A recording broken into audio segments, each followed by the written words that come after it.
సరిగ్గా చదవాలి. ఏలయనగా మీ విశ్వాసము బహుగా అభివృద్ధి పొందుచున్నది. విశ్వాసం ఏమవుతుందంటే అండి, రాత్రి ఇక్కడ కూర్చున్న మనం ఒకసారి పరిశీలన చేసుకుంటే ప్రభువు యొద్దకు వచ్చిన ఆ రోజు నుంచి ఈ రోజుకి నీ విశ్వాసం సన్నగిల్లిపోతుందా? నీ విశ్వాసం నీరుగారిపోతుందా? నీకు అసలు విశ్వాసము ఉందా పోయిందా? ఉంటే ఆ విశ్వాసము ఏ స్థాయిలో ఉంది? తెసలోనిక సంఘస్థుల యొక్క విశ్వాసం ఉంది. ఆ విశ్వాసం అంట కాలంతో పాటు విశ్వాసం అభివృద్ధి పొందిందంట. వారి విశ్వాసం ఏమైందండి?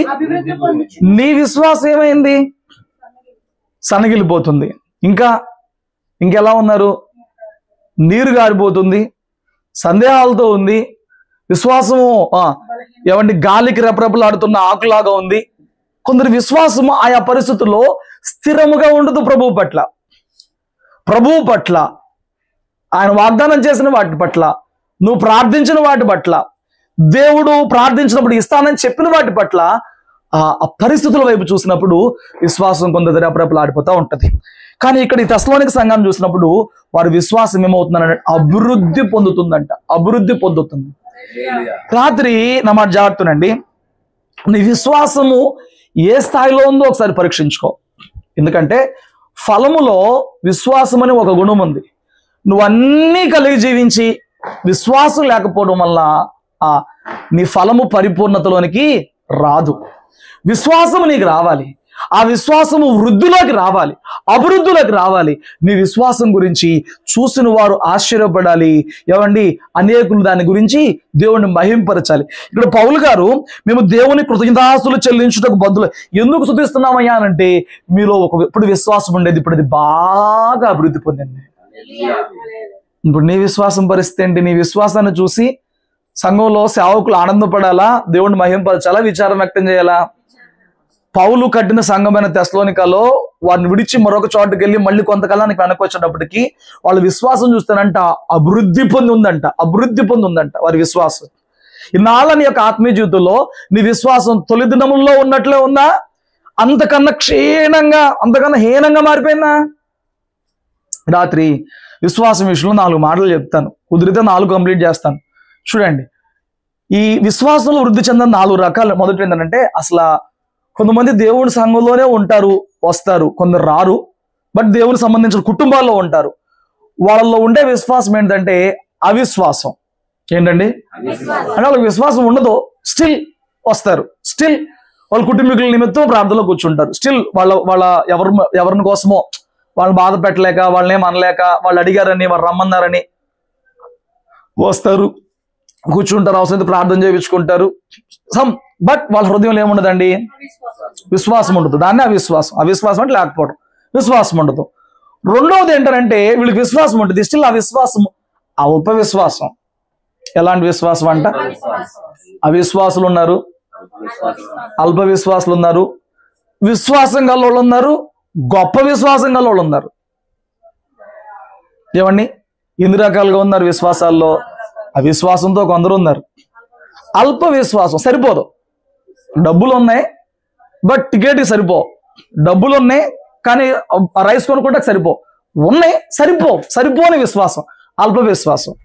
రక్తం ఉంది బట్ ఆపరేషన్ అయితే సరిపోదు, ఉంది రక్తహీనత.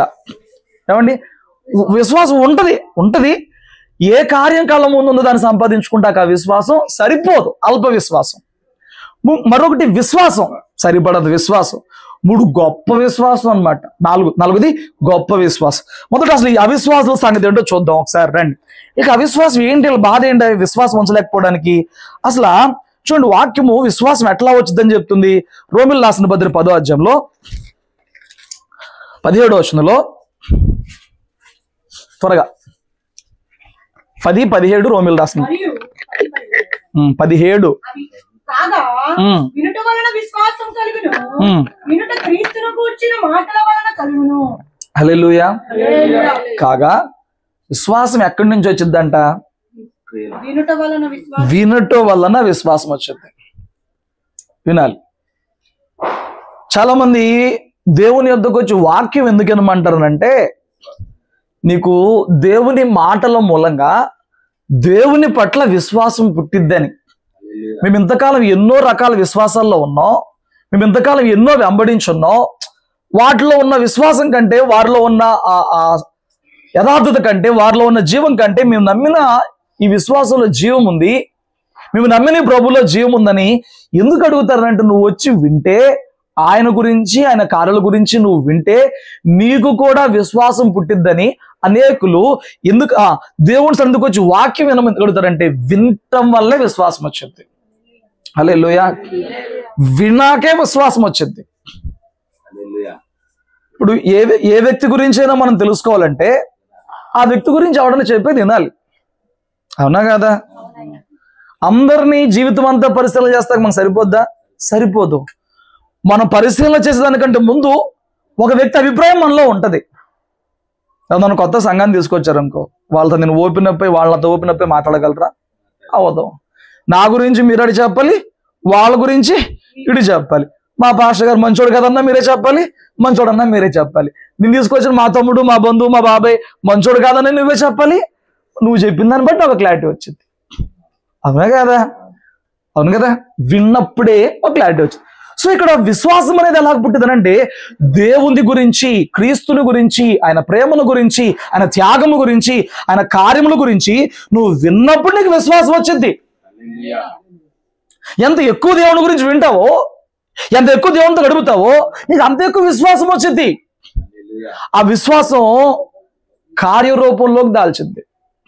నువ్వు విన్నది ఒక రోజు నీ కన్నులారా చూసే భాగ్యము దక్కింది. హల్లెలూయా. వింటావు వింటావు వింటావు, విశ్వాసం ఉంచుతావు, విశ్వాసంతో ప్రభువుని వేడుకుంటావు, కనిపెడతావు. నీలో పుట్టిన విశ్వాసాన్ని దేవుడు ఎప్పుడు తృణీకరించడు, నీలో పుట్టిన విశ్వాసం దేవుడు ఎప్పుడు నిర్లక్ష్యం చేయడు. ఒక మాట చెప్తాను విను. యాకోబు పత్రికలో అంటాడు, మీరు అడగండి కానీ అడిగినను మీ భోగాల నిమిత్తం అడుగుతున్నారు, భోగముల నిమిత్తం చేసేవి దేవుని దగ్గర అంగీకరించబడవలే. కానీ భోగాల నిమిత్తం నువ్వు ఆశ పెట్టుకునేది, భోగాలు అంటే ఏంటి?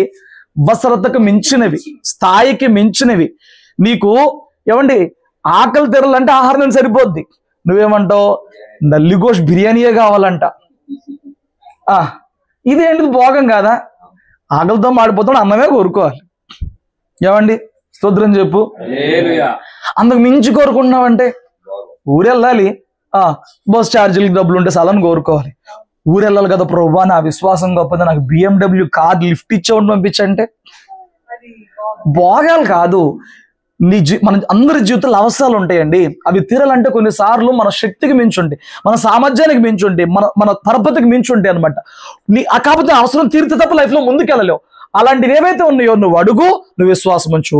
నువ్వు నమ్మి విశ్వాసం ఉంచి అడుగుతున్నావు చూడు, భోగాలు కదా, అవసరాలు. నాకు జరగాల్సింది, అది లేకపోతే నా లైఫ్ ఉండదు. నాకు కనీసం ఆహారం కావాలి, లేకపోతే నా లైఫ్ ముందుకి వెళ్ళొద్దు. నాకు కనీసం జాబ్ కావాలి, లేకపోతే నా లైఫ్ ముందుకి నీ అక్కర్లు ఏవైతే ఉన్నాయో అడగమునిపై ప్రభు తెలుసు అంట. అక్కర్లు తెలుసు, భోగాలతో ఆయనకి సంబంధం లేదు. వినాలి వినాలి. అక్కర్లు మాత్రం ఆయనకి తెలుసు, నీ భోగాలకి ఆయనకి సంబంధం లేదు. నీ భోగములు తీర్చడానికి ఆయన లేడు. నీ అక్కరగా ఉన్నవేవో అవి మాత్రం తీర్చే బాధ్యత ఆయన పెట్టుకున్నాడు. ఆమేన్. సో వినుట వలన విశ్వాసం వచ్చింది, కొందరు చూడటం వలన విశ్వాసం వచ్చింది. కానీ కఠినమైపోయిన హృదయానికి విన్నా చూసినా ఏం మార్పు ఉండదు. ఎందుకంటే వాళ్ళ హృదయంలో కొన్ని అభిప్రాయాలు ఉన్నాయి, దాన్ని దాటి రారు. వాళ్ళ హృదయంలో కొన్ని అడ్డులు ఉన్నాయి, కొన్ని లిమిటేషన్స్ ఉన్నాయి. ఆ లిమిటేషన్స్ దాటి మనం చెప్పేదాన్ని కన్విన్స్ అవ్వరు, మనం చెప్పేదాన్ని వినరు. ఎంత చెప్పినా వాళ్ళు ఒప్పుకోరు. స్తోత్రం చెప్పు. ఎందుకంటే వాళ్ళు కట్టుబడ్డారు, వాళ్ళు బౌండరీలో ఉన్నారు, వాళ్ళు కఠినపరచబడ్డారు. చూడండి మార్కు సువార్త 6వ అధ్యాయంలో మొదటి నుంచి కొన్ని మాటలు త్వరగా చదవండి. ఆయన అక్కడ నుండి బయలుదేరి స్వదేశమునకు రాగా ఆయన శిష్యులు ఆయనను వెంబడించిరి. విశ్రాంతి దినము వచ్చినప్పుడు ఆయన సమాజ మందిరములో బోధింపనారంభించెను. అనేకులు ఆయన బోధ విని ఆశ్చర్యపడి ఈ సంగతులు ఇతనికి ఎక్కడి నుండి వచ్చెను? ఈయన చెప్పే సంగతులు, ఈ పరలోకపు సంగతులు ఎక్కడి నుంచి వచ్చాయి? ఇతనికి ఇయ్యబడిన ఈ జ్ఞానం ఎట్టిది? ఇతనికి ఈ జ్ఞానం ఎక్కడదే? ఇతని చేతుల వలన బట్టి అద్భుతములు చేయబడుచున్నవి ఇదేమి? అప్పుడు ఆయనలో ఏమేమి చూసారంట వాళ్ళు? ఒక నిమిషం. ఈ సంగతులు మనకు బోధిస్తున్నాడే, ఈ బోధించబడిన సంగతులు ఎక్కడ? మన పరిశీలనలో కానీ, మన శాస్త్రంలో కానీ, సద్దుకాయల్లో కానీ ఎవరూ చెప్పని మాటలు ఏం చెప్తున్నాడు? ఎక్కడి నుంచి వచ్చినాయి? ఒక డౌట్ వచ్చింది. ఈ జ్ఞానం ఎక్కడిది? డౌట్. మూడోది, ఇతని చేతుల వలన అద్భుతాలే ఎక్కడి నుంచి వచ్చినాయి? ఏమండి, అవి వచ్చినాయి, వాళ్ళు కళ్ళారా చూశారు, వాళ్ళు చనిపోయిన వారు లేవడం చూశారు, దీర్ఘకాలిక వ్యాధులు పోవడం చూశారు, దెయ్యాలు పోవడం చూశారు, కళ్ళారా అద్భుతాలు చూశారు, బోధ విన్నారు, అద్భుతాలు చూశారు. స్టిల్ వీళ్ళు మాత్రం ప్రభువులో విశ్వాసం ఉంచట్లేదు. ఎందుకని? చూడండి, లిమిటేషన్ ఏంటో చెప్తాను చూడండి. ఇప్పుడు వాళ్ళ బాధ ఏంటి?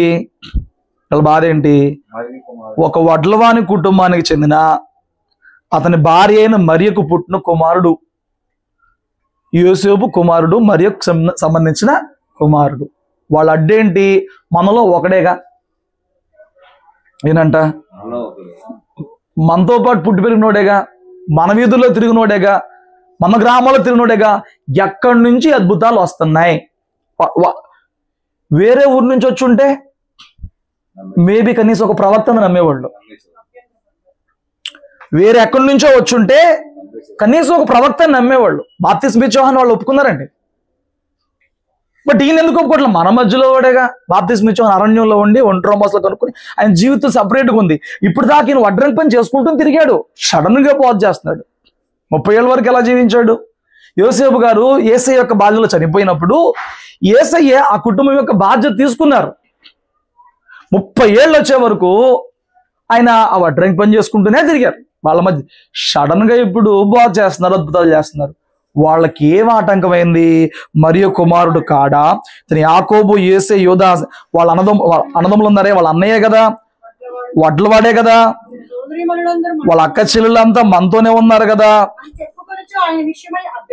వాళ్ళు ఎందుకు విశ్వాసం ఉంచలేదంట? మనలో ఒకడే కదా, మనతో పెరిగినోడే కదా, వాళ్ళ అక్క చెల్లెలు మనకు తెలుసు కదా, వీడు కొత్తగా ఏముంది, వింత ఏముంది, ఇన్నాళ్ళు మనతోనే ఉన్నాడు కదా. ఒక అభ్యంతరం పడ్డారు. అప్పుడు యేసు చూడు ఏం సమాధానం చెప్పాడు?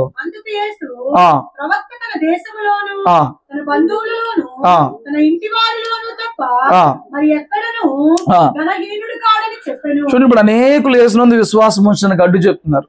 ఏమండి? కాదు. ఇప్పుడు ఇక్కడ మనకు వచ్చిన బాధ ఏంటి? మనవాడు కాదు, మన దేశంలో పుట్టినోడు కాదు. అసలు దేవుడికి దేశానికి సంబంధం ఏముందండి? ఇప్పుడు ఒకప్పుడు ఇండియా, పాకిస్తాన్, బంగ్లాదేశ్, నేపాల్, భూటాన్ మొత్తం కలిసి ఉండే, అవునా కదా? ఇప్పుడు వాళ్ళు విడిపోయారని చెప్పిన ఇప్పుడు వాళ్ళ దేశంలో కొత్తగా దేవుడు పుట్టాలా? మన దేశంలో పుట్టాడా? మన దేశానికి సంబంధించినోడా? ఏనంట, తెల్లోళ్ళ దేవుడు అంట. నల్లోళ్ళ ప్రార్థన ఎందుకు వింటున్నాడండి? ఇది కంప్లైంట్లు, ఎదవ కంప్లైంట్లు. నమ్మితే నమ్ము, లేకపోతే మానిపడి. నమ్మకపోయినంత మంది పరలోక రాజులు ఇక్కడ తక్కువేమీ కాలేదు. నేను అన్నాను, కొందరు హృదయాల్లో కొన్ని బౌండరీస్ ఉంటాయి. ఆ చిన్నప్పుడు ఎక్కువ వినేమాటండి తెలుసా? మాలా మాదికోళ్ళ దేవుడినా ఆ బౌండరీస్ కట్టేశాడు. ఇక వాళ్ళకేనంట, ఇంకెవరికి చెందరంట. దేవుడు ఇంత వర్గానికే చెందారని చెప్పిన లిమిటేషన్ ఎవరండి పెట్టింది? స్తోత్రం చెప్పు. వాళ్ళ లిమిటేషన్ ఏంటంటే ఏదో కంప్లైంట్, మేము ఆయన ఏందైతే విశ్వాసము ఉంచకపోతే చూడండి 5వ వచనంలో ఏం జరిగిందో. కొద్ది మంది రోగుల మీద చేతులుంచి వారిని స్వస్థపరచుట తప్ప మరి ఏ అద్భుతమును ఆయన అక్కడ చేయజాలకపోయెను. ఏ అద్భుతమును ఆయన అక్కడ చేయజాలకపోయెను. ఆయన వారి అవిశ్వాసమునకు ఆశ్చర్యపడెను. అద్భుతములు ఎందుకు జరగలేదంట? అక్కడ ఉన్న వాళ్ళందరూ ఈయన్ని విశ్వాసం ఉంచగలిగారా? విశ్వాసం ఉంచలేదు. కొంతమంది ఉంటారు, వాడికి ఏదో దెబ్బపడి, వాడికి ఏదో లాగి దేవుడు కొట్టి, వాడిని బలవంతంగా ఆయన ప్రేమించి తప్పించుకునే దాకా కూడా ఆడి ఇంట్లో వాళ్ళు చెప్పినా నమ్మడో వినడో. దేవుడు గొప్పడే, చెప్పాలే నా డబ్బులు చాలు, విండువాడు. దేవుడు గొప్పడు, మంది దగ్గర రావచ్చుగా, దేవుడిని నమ్ముకోవచ్చుగా, దేవుడిని విశ్వాసం ఉంచవచ్చుగా. ఏసే గొప్పడు, మేము ఒకప్పుడు అట్లా ఉన్నవాళ్ళం కదా, మేము నమ్ముకున్నాం కదా, రావచ్చు కదా. చెప్పాలే మాకు వద్దులే. దీన్ని ఏం చేస్తున్నాం, మాకు వద్దులే అని చెప్పి అంతా చేయించుకోవటానికి. మేము నమ్మాం, మేము చూసాం, మేము ఎన్నో పొందుకున్నాం. నచ్చితే నువ్వు కూడా రా, మాతో పాటు పరలోకం వస్తావు, మేము నమ్ముతున్నాం అలాగని. మేము నీకు పెచ్చోళ్ళకి కనిపించవచ్చాము, నువ్వు మాకు పెచ్చోళ్ళకి కనిపిస్తావు. ఎందుకు? నీ భక్తి మాకు అట్లా కనిపిస్తుంది, మా భక్తి నీకు అట్లా కనిపిస్తుందేమో, నీ భక్తి మాకు అట్లా కనిపించింది. స్తోత్రం చెప్పు. లేకపోతే దాన్ని ఎందుకు వదిలేస్తామండి? అనాదిగా వచ్చిన పితరుల భక్తి ఎందుకు వదిలేసుకుంటాం? మా నీకు పెచ్చగా అనిపిస్తుందా? మేము ఉన్నది ఎందుకు వదిలేసుకొచ్చుకున్నాం? ఏమంటే ఆడవాడ వచ్చి రైస్ ప్యాకెట్లు మార్చేస్తున్నారంట. దేనికి మార్చేస్తున్నారంట? రైస్ ప్యాకెట్లు మార్చేస్తున్నారంట. ఎన్ని ప్యాకెట్లు తీసుకున్నారు మీరు? ఎన్ని ప్యాకెట్లు తీసుకున్నావు నువ్వు? రైస్ ప్యాకెట్లు మార్చేస్తున్నారంట. రైస్ ప్యాకెట్లు మొత్తం మరి ఎవరు నువ్వు? ఏమండి, నచ్చకపోతే ఒక కూర తినని తెలుసా? నచ్చకపోతే చొక్కానే వేసుకో. నాకు ఉన్నట్లు ఏదన్నా ఒకసారి నాకు నచ్చలేదు అనిపించింది అనుకో, ఇది పక్కన పెట్టేస్తే దీన్ని ఎవరికి నెత్త మీద తప్ప మళ్ళీ వేసుకునే మనస్సు రాదు నాకు. అలాంటిది ఒక దేవుని యందు విశ్వాసం ఉంచడం అంటే ఏమండి, బలవంతంగా మార్చేస్తున్నారండి మతాలు. ఎవ్వడు మతాలు మార్చడానికి లేడు, మనస్సును జీవితాన్ని మార్చడానికి దేవుడు వచ్చాడు. హల్లెలూయా, హల్లెలూయా. వాళ్ళు నమ్మారు, నమ్మిన వాళ్ళని స్వస్థపరిచాడు. కానీ వీళ్ళందరూ అవిశ్వాసం ఉంచారు. చూడు, వీళ్ళ అవిశ్వాసాల కంట ఏ అద్భుతాలు కనపట్ల. చాలా మంది మందిరానికి వస్తున్నారు, ఎప్పుడోకప్పుడు ప్రార్థనలో కూర్చుంటున్నారు. స్టిల్ వాళ్ళ జీవితంలో ఏమీ ఎందుకు లేదనంటే వాళ్ళకి దేవుడి మీద విశ్వాసం లేదండి. ఎన్నో చూస్తారు, మళ్ళీ ఎన్నో చూస్తారు, స్టిల్ మాకేసేయొద్దు. అదే వద్దు అంటే ఇక వద్దు, మాకు నమ్మకం లేదా ఆయన మీద. స్తోత్రం చెప్పు. హల్లెలూయా. కానీ ఒక రోజు నువ్వు ఈ దేవుని ఎదుట మోకాళ్ళు వేయాల్సిందే. ప్రతి వాని నాలుక ఆయన స్తుతించాల్సిందే, ప్రతి వాని మోకాళ్ళ ఎదుట వంగాల్సిందే. హల్లెలూయా. యోహాను సువార్త 12వ అధ్యాయము 37వ వచనం. యేసు ఈ మాటలు చెప్పి వెళ్ళి వారికి కనబడకుండా దాగి ఉండెను. ఆయన వారి ఎదుట ఇన్ని సూచక్రియలు చేసినను, వారి ఎదుట ఇన్ని సూచక్రియలు చేసినా వారు ఆయన యందు విశ్వాసం ఉంచరైరి. వారు ఆయన యందు విశ్వాసము.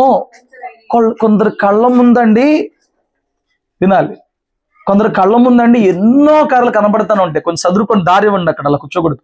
మనుషులు బయటకు వెళ్తే లోపలికి వస్తే దారి. యేసు అంట అక్కడ చనిపోయిన లాజరు లేపాడు. అక్కడ జరిగిన కార్యం ఏంటి? అన్ని సూచక కార్యాలు చేసినా, వినాలి, అన్ని సూచక కార్యాలు చేసినా వాళ్ళు ఆయన యందు విశ్వాసం ఉంచడానికి ఇష్టపడలేదు. నేను అదే చెప్తున్నా, కొన్ని గోడలు అడ్డు వచ్చినప్పుడు, హృదయం కఠినమైపోయినప్పుడు, వాడి కళ్ళ ముందు చచ్చినోళ్ళు లేచినా మార్పు ఉండదు. మీరు గమనించారా? లోకాసు 16వ అధ్యాయం ధనవంతుడు ఉంటాడు, లాజరు ఉంటాడు. ధనవంతుడు చచ్చిపోయాడు, లాజరు చచ్చిపోయాడు. ధనవంతుడేమో నరకంలో పడ్డాడు, పాతాళంలో పడ్డాడు. లాజరేమో అబ్రహాము రూములో ఆనుకున్నాడు. నాకు ఒక్క చుక్క నీళ్ళను పంపించవచ్చు కదా అబ్రహాము అని చెప్పని తండ్రి అని వేడుకున్నాడు. ఇదట్టేనే అవ్వలేను, అక్కడ బాధపడతాను ఉండని చెప్తానంటే, అప్పుడు నువ్వు బతికినంత కాలం సుఖం అనిపించో, దేవుడు అంటే భయం భక్తి లేకుండా చేయొచ్చో, కాబట్టి అక్కడ ఉన్నావు, ఇప్పుడు ఇక్కడ ఉన్నాడని చెప్పినప్పుడు, అట్లయితే నాకు 5గురు అన్నదమ్ములు ఉన్నారు. ఎంతమంది అన్నదమ్ములు ఉన్నారు? వాళ్ళు నాకులాగా జీవిస్తున్నారు. వాళ్ళంతా డబ్బే, అందులోనే పడిపోయారు, అందులోనే జీవిస్తున్నారు. నువ్వు దయచేసి లాజర్ని మళ్ళీ కింద పంపించవా? లాజరు కిందకి వెళ్ళి, చూసారా చచ్చి నేను తిరిగి వచ్చాను, చచ్చిపోయినా అక్కడ ఏం జరుగుతుంది చెప్పనా? మీ అన్నయ్య పాతాళంలో కేకలేస్తున్నాడు, నేను అబ్రహాము రూమ్ జాలీగా ఉన్నాను, చూడండి నా భోగం అని లాజరు వెళ్ళి 5గురితోనే మాట్లాడాలంట, ఇంకెవరితో వద్దు. ఆడి స్వార్థం ఆడిది. 5గురితో మాట్లాడొస్తారంట, వాళ్ళు నమ్మేస్తారంట. అప్పుడు అబ్రహాం అన్నాడు కదా, నన్న పిచ్చా, అక్కడ మోషే ప్రవక్తలు చాలా మంది ఉన్నారు, సేవకులు ప్రవక్తలు చాలా మంది ఉన్నారు. ఆ మాటలు విని విశ్వాసం పొందినోడు సచ్చినోడు వెళ్ళి చెప్పిన విశ్వాసానికి రాడు. తెలుసా, నేటికి చచ్చినోడు లెగుస్తారు తెలుసు. వేసిన ప్రార్థన చేస్తే నేటికి సాక్ష్యాలు ఉన్నాయి. మరి ఆ ప్రాంతం అంత ఎందుకు మారదండి? మారరు. వాళ్ళ హృదయాల్లో బౌండరీస్ ఉన్నప్పుడు, హృదయాలు కఠినమైపోయినప్పుడు, నేను అంటున్నాను అలాంటి వాళ్ళ కోసం నువ్వు తాపత్రయపడి నువ్వు ఏసేందుకు వారికి రుజువు పరచాలని చెప్పని నీ మనసును పాడు చేసుకోమాక. నీ విశ్వాసాన్ని నువ్వు కాపాడుకో. వాడు మారాలనుకుంటే మాత్రం, లేకపోతే ప్రార్థన చేయడం వరకు నీ వంతు. వాడికి ఏదో చెప్పాలని తాపత్రయపడి, ఏదో చెందాలని తాపత్రయపడి నువ్వు నలిపోమాక. వాళ్ళతో వ్యాజ్యాలకు వెళ్ళి, వాళ్ళతో డిబేట్లకు వెళ్ళి, నీ దేవుడు గొప్ప నా దేవుడు గొప్ప డిబేట్లు పెట్టమాక. ఎప్పుడు ఎక్కడ డిబేట్లు పెట్టమాక. వాళ్ళని కించపరచమాక, వాళ్ళని తక్కువ చేసి మాట్లాడమాక, వాళ్ళని తృణీకరించి మాట్లాడమాక. నా దేవుడు గొప్ప అని చెప్పు. నువ్వు నెక్స్ట్ రెండో చెప్పకూడదు. అక్కడే దెబ్బ అవుతున్నాం మనం. యేసే గొప్ప అంతవరకే. నెక్స్ట్ ఏంటి అది మనం చెప్పము. నువ్వు ఆలోచించుకో. హల్లెలూయా. మీరు అర్థం చేసుకోవాలి. ఇప్పుడు యోహాను సువార్త ఒకటి తీయక్కలు, మీరు అన్ని తీయక్కలు చెప్పిన తీద్దురు. 1వ అధ్యాయంలో యేసయ్య ఫిలిప్పును కనుగొన్నాడు. ఫిలిప్ వెళ్ళి ఎవరిని కనుగొన్నాడు? నతనీయేలుతో అన్నాడు, మేము మెస్సీయను కనుక్కున్నాం అంటే నజరేతులో నుంచి మంచిది ఏమొచ్చింది అన్నాడు. అప్పుడు ఏమన్నాడు ఫిలిప్పు? వచ్చి చూడు అంతే. డైలాగ్ ఏంటి? నీకు ఇంట్రెస్ట్ ఉంటే వచ్చి చూస్తే చూడు, లేకపోతే మానిపాడు. అంతకు మించి డిబేట్లు పెడితే మేము పెద్దవాళ్ళమా మాకు తెలీదా? ఎన్ని అక్కర్లా. వచ్చి చూడు, నాకు కనిపించాడు రక్షకుడు, నీకు కనిపిస్తా లేకపోతే లేదు. వచ్చి చూసినాకేమైంది? ఫిలిప్పు చెప్పాడని కాదు, ఈయనే తెలుసుకుని విశ్వాసం ఉంచాడు. హల్లెలూయా. మనం చెప్పాల్సిన అంతవరకు. వచ్చి చూడు, వచ్చి విను, వచ్చి తెలుసుకో, ప్రార్థన చేసి చూడు, నమ్మి చూడు, విశ్వాసం చూడు, అంతే. అంతకు మించి ఎవరిని మార్చలేం మనం. బౌండరీతో కట్టబడ్డోడిని మనం ఏం మార్చలేం. ఎంతవరకు లిమిట్?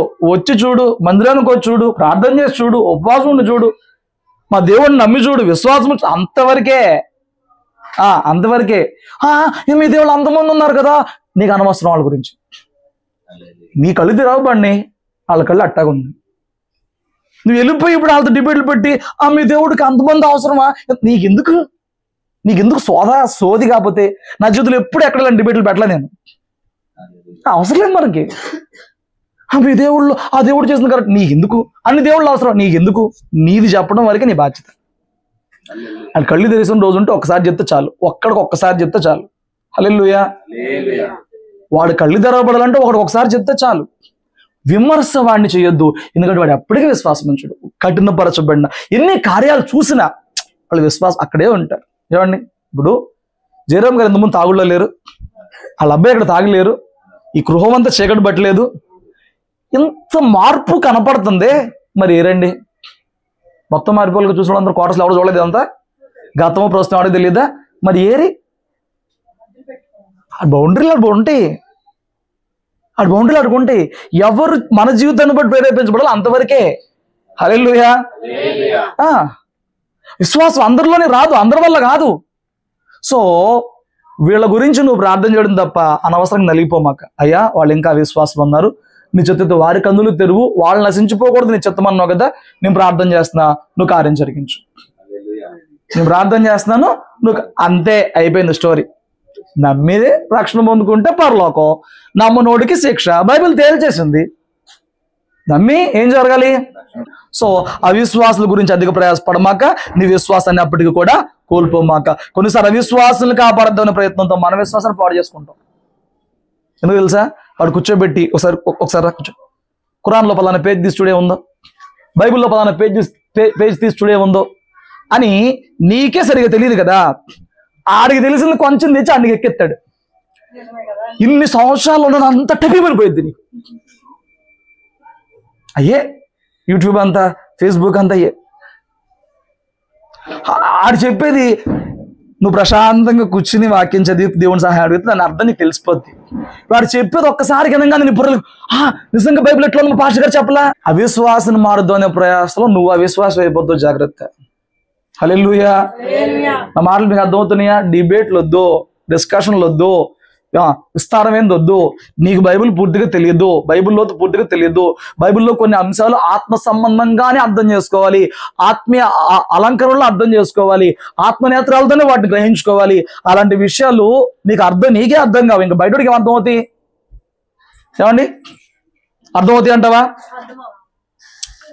మరి అప్పుడు అలాంటి వాడి దగ్గరికి నువ్వు డిబేట్ పెడితే, వాడు ఇది ఇచ్చి నీ ముందు పెడితే నీ విశ్వాసం కూడా అవిశ్వాసం అయిపోద్ది. అది. సో అవిశ్వాసాలతో జాగ్రత్త, వాళ్ళ కోసం ప్రార్థన చేయి, అధికంగా పోమాక, నీ విశ్వాసాన్ని పాడు చేసుకోమాక. రెండోది ఏంటిది? ఇప్పుడు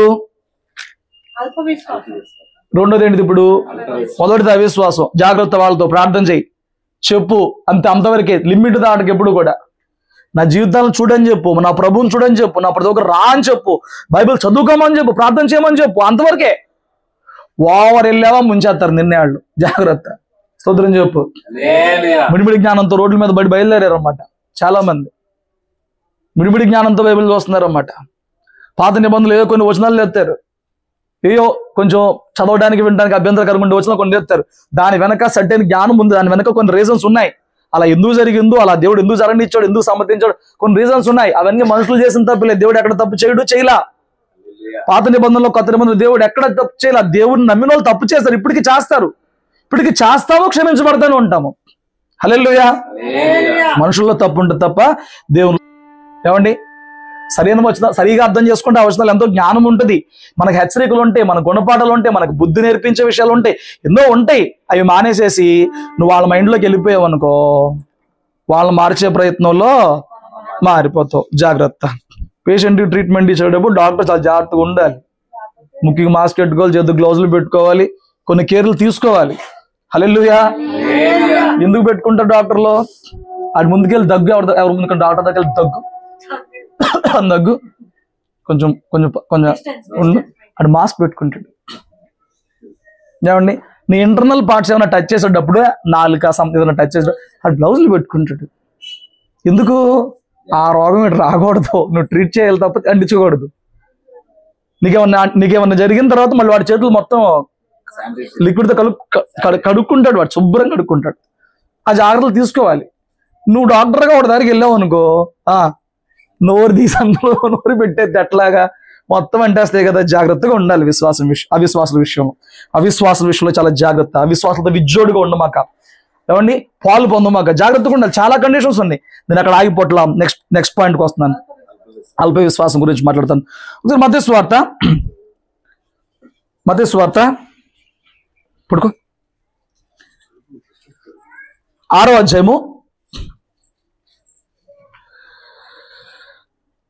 27వ వచనం చూడండి.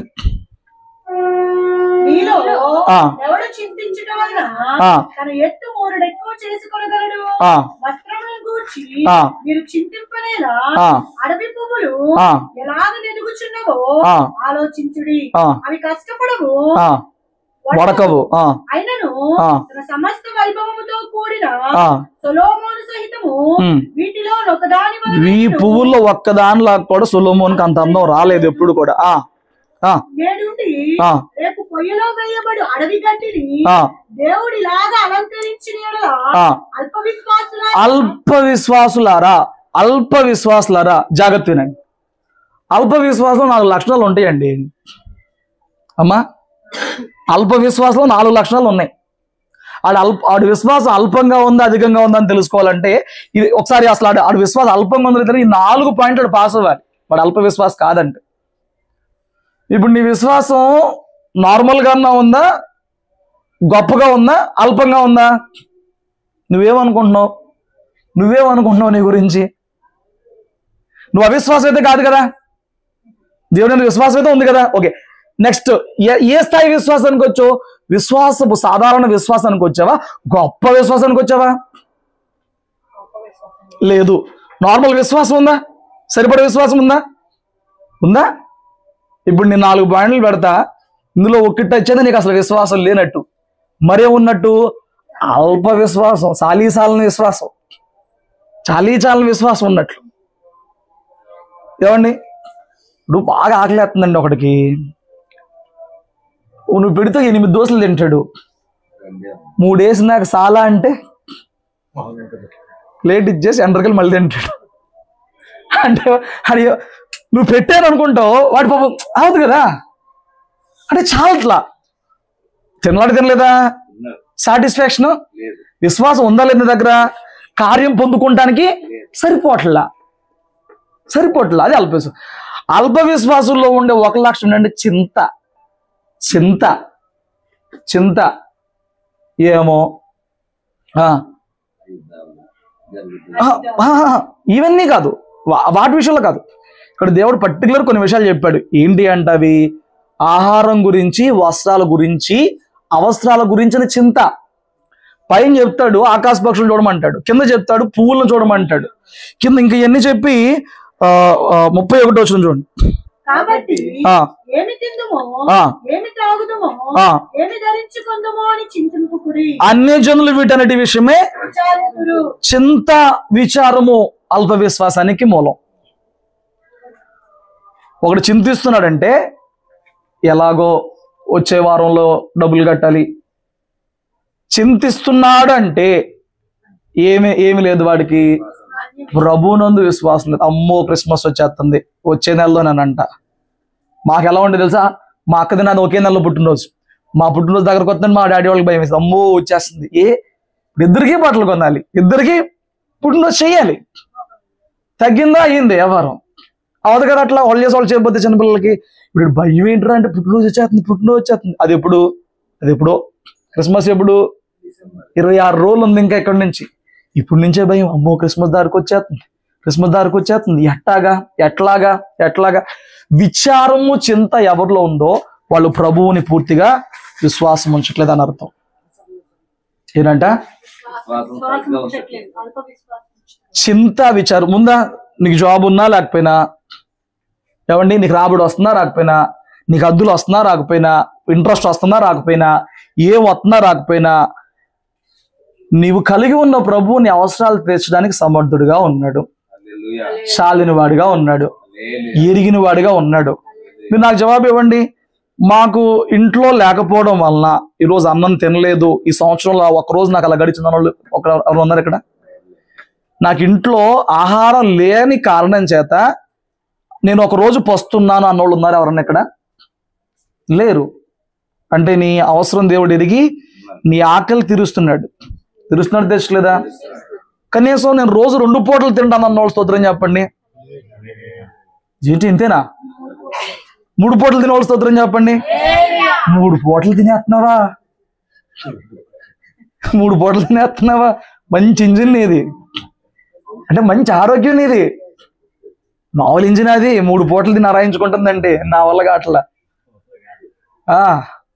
మంచి ఇంజిన్ ఉంది, 3 పూటల ఆహారం ఉంది, ఇంకేం తక్కువైంది నీకు? నాకు వేసుకుంటాకి బట్టలు లేక ఆ బట్టలు రాత్రి కుతుక్కుని ఆ టవల్ చుట్టుకుని పడుకుని తెల్లారి మళ్ళీ అయ్యే బట్టలు వేసుకుంటాను అన్నోళ్ళు ఎవరన్నా ఉన్నారా? అయ్యే బట్టల ఒకప్పుడు. ఇప్పుడు చెప్పండి సబ్జెక్టు. యేసుని నమ్మినాక మార్మన్స్ వచ్చాక బీరువా ఓపెన్ చేస్తే ఎయ్యిన బట్టలు ఎన్ని ఉంటాయో, ఎయ్యిన బట్టలు ముందుగా స్టాక్ పెట్టుకుంటారు ఆడవాళ్ళు. అయితే ఏదైనా పెళ్ళో ఫంక్షన్ అంటే ఒక జాకెట్ అయితే అయిపోద్ది. ఇక చీర ఉంది, నేను బట్టలు కొందామా, మా దగ్గర డబ్బులు ఈసారి లేవని పాత చీర కడతావా, ఆల్రెడీ స్టాక్ ఉంది, ఒక జాకెట్తో అయిపోద్ది. ఏమన్నా కొద్దివైందా? నీకు వస్త్రాలు అంటే మనిషికి బేసిక్ నీడ్స్ ఏంటి? మనం ఈ లోకంలోనికి ఏమీ తేలేదు, ఏమీ తీసుకెళ్ళదు. కాగా అన్న వస్త్రములు కలిగిన వారమే తృప్తి పొందుకుంది. ఈ రెండింటికి ఎవరన్నా కొదువు చేశాడా దేవుడు? చేయలేదు కదా. మరి ఎందుకు చింతిస్తున్నావు? ఆయన పోల్చి వివరంగా చెప్తున్నాడు. ఆకాశ పక్షులు చూడండి, అవి ఏ రోజుకి ఆ రోజు లేసి వెళ్తాయి. నన్ను తెచ్చుకుని ఈ రోజు దాచుకుంటాయా? వాటికి వంటగది ఉందా? వాటికి బ్యాంకులు ఉన్నాయా? Bank balance, ATM card, phone పేలు ఏమన్నా గొడవ ఉంది వాటికి? ఇంత ఉండే పక్షులు లెగుత్తి స్తుతిస్తే వెళ్ళిపోతాయి. ఎక్కడైతే అక్కడ దేవుడు పోషిస్తాడు. గుప్పిలు విప్పి వాటికి పెడుతున్నాడంట. పక్షుల కంటే మన శ్రేష్ఠులం కావా? ఒక రోజులు ఎన్ని కోళ్ళు తెగిపోతుంది, దేవుడు ఏమన్నా అంటున్నాడా? నీకు ఒడిపిగా వదిలేశాడు వాటిని? అవునా కదా? కొన్ని లక్షల కోళ్ళు తెగుతున్నాయి. దారిలో వస్తున్నాడు, కోజిపేట మాసాన్ని పెడతాడు అక్కడ ఒకడు. ఏ దొరికితే తినేస్తున్నారు, ఏ దొరికితే వేసేస్తున్నారు. అన్ని నీ కడుపుకి ఇచ్చింది దేవుడికి. ఏమండి ఆ పక్షులు గొప్పవాళ్ళు, నువ్వు గొప్పడు. అప్పుడు నేనేం చేయట్లేదు, ఆ పక్షి తినేస్తున్నావు. దేవుడు వాటికి దేవుడే పెడుతున్నాడు. దేవుడు పెట్టినవి తిని బతుకుతున్న వాటిని నువ్వు తినేస్తున్నావు. నిన్ను దేవుడు ఏమన్నా చేశాడా? అంటే నువ్వు శ్రేష్ఠుడివేగా, వాటికంటే నువ్వు గొప్పడివేగా. ఇంత పక్షిని పట్టించుకుని పెట్టినోడు 5 అడుగుల మనిషికి పెట్టలేకపోతున్నాడా? 5 అడుగుల మనిషికి సమకూర్చలేకపోతున్నాడా? ఏమండి ఏంటి నీ చింత? నీ చింత? వాక్యం ఏం చెప్తుంది? ఆయన ఆజ్ఞలు పాటించిన వాడు ఎప్పుడు అప్పు చేయాల్సిన అవసరం రాదు.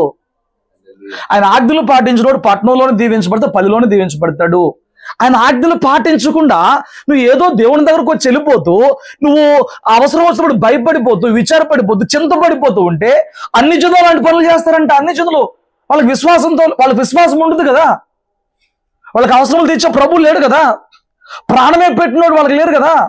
వాక్యం మనకేం చెప్తుంది? తన సొంత కుమారుని ఇవ్వడానికి వెనుతీయక అనుగ్రహించిన వాడు ఆయనతో పాటు సమస్తం ఇస్తాడు. ప్రాణం ఎక్కువ, ఈ అవసరాలు ఎక్కువ అండి. నేను రక్షించడానికి తన ప్రాణం పెట్టినాడు, ఆయనతో పాటు సమస్తం ఎందుకు ఇవ్వడు? నువ్వు నమ్మవు అంతే. ఇచ్చేవాడు రెడీగా ఉన్నా నువ్వేం చేస్తావు? చింత, విచారం అలా బద్దలైపోతుంది బాబాయ్. ఇవన్నీ ఆలోచిస్తున్నా ఎప్పుడో ఆలోచిస్తున్నావు. అయితే గతమో లేకపోతే భవిష్యత్తు ఏదో ఆలోచిస్తున్నావు. ఏమైపోతున్నాడు తలకే? బద్దలు గోడకెళ్ళి కొట్టుకో సరిపోద్ది. అప్పుడు బద్దలేంటో. మీరు పిచ్చుకల కంటే శ్రేష్ఠులు. ఒక్కరోజు ఉండే పువ్వు అందం చూడమంటున్నాడు. ఒక్కరోజే ఉంటుంది ఆ పువ్వు లైఫ్. ఎంత లైఫ్ ఉంటుంది? ఆ పువ్వు అందం చూడు. రోజు పూలు ఉన్నాయి చూడండి, గడ్డి పూలు ఉన్నాయి చూడండి. ఏ పువ్వు అయినా ఎంత అందంగా కనపడిద్దండి. నేను ఒకప్పుడు ఒక సంవత్సరం రంగురంగులు గడ్డి పూలు అని నేను ఆస్పలయ్యో అవి పెడితే దారిపోయి పత్తోడు ఆగేవాడు, వచ్చి పిక్కెళ్ళిపోతాం అనేవాళ్ళు.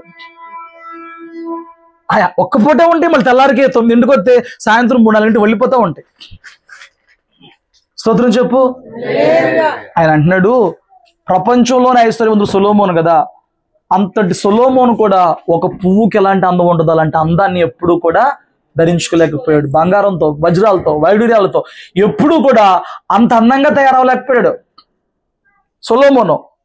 గడ్డి పువ్వుకి అంత అందం ఇచ్చాను కదా, నీకు వస్త్రాలు ఇవ్వడం నాకు తెలీదా? నీకు ఆహారం పెట్టడం నాకు తెలీదా? నీ అవసరాలు తీర్చడం నాకు తెలీదా? అల్ప విశ్వాసి. అన్యజనుల్లాగా నువ్వు చింతిస్తున్నావు, అన్యజనుల్లాగా నువ్వు విచారిస్తున్నావు. దేవుని బిడ్డలు ఎప్పుడు విచారించాల్సిన అవసరం లేదు. వాక్యం చెప్తుంది చింత యావత్తు ఆయన మీద. ప్రభువే మీ గురించి చింతిస్తున్నాడంట. ఎంత గొప్ప మాట అండి. ఒకసారి చూడండి 1 పేతురు పత్రికలో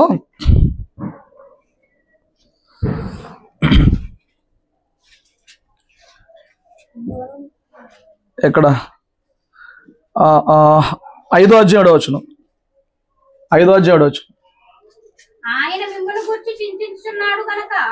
ఆయన మిమ్మును గురించి చింతించున్నాడు గనక మీ చింత అంతా తీసుకెళ్ళి ఎవరెవరి గురించి చింతిస్తారంట? జున్నుగాడు ఉన్నాడు, అటు పేరు మోక్షిత్ గాడు ఉన్నాడు. ఈ సమ్మర్తో స్కూల్ అయిపోద్ది కదా, నెక్స్ట్ ఇయర్కి వెళ్ళాలి. నెక్స్ట్ ఇయర్కి వెళ్ళినప్పుడు వాళ్ళ సెలవులంతా అయ్యే కూర్చొని అలా చెప్తారా? నెక్స్ట్ ఇయర్కి వెళ్ళినప్పుడు బుక్స్ ఎట్లాగో, నెక్స్ట్ ఇయర్కి వెళ్ళినప్పుడు స్కూల్ బట్టలు ఎట్టాగో, స్కూల్ వాళ్ళకి ఏమన్నా పట్టిద్దండి? దాని గురించి ఎవరు చింతిస్తారు? ఇప్పుడు మనం దేవుని పిల్లలం అయితే ఎవరెవరి విషయంలో చింతిస్తున్నారు? అక్కడ వాక్యం చెప్తుంది ఆయన మిమ్మల్ని గురించి చింతించున్నాడు గనక మీ చింత యావత్తు ఆయన మీద వేసేయండి. అసలు దేవునిలో విశ్వాసంలో బలపడడానికి మనకి ఎన్ని వాక్యాలు ఇచ్చాడండి, ఎన్ని వాగ్దానాలు చేశాడు, ఎన్ని శ్రేష్టమైన అమూల్యమైన మాటలు చెప్పాడు. ఇన్ని ఉన్నా నువ్వు చింతిస్తున్నావంటే నిన్నేమన్నాని?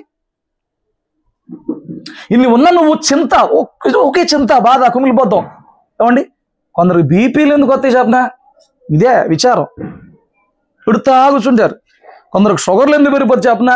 షుగర్ బీపీ ఉన్నట్టు ఆట దగ్గరికి వెళ్ళి బీపీ పెరిగిపోయింది అన్నప్పుడు ఆడు ఏమడుగుతాడు చెప్పనా? ఏం ఆలోచిస్తున్నావు?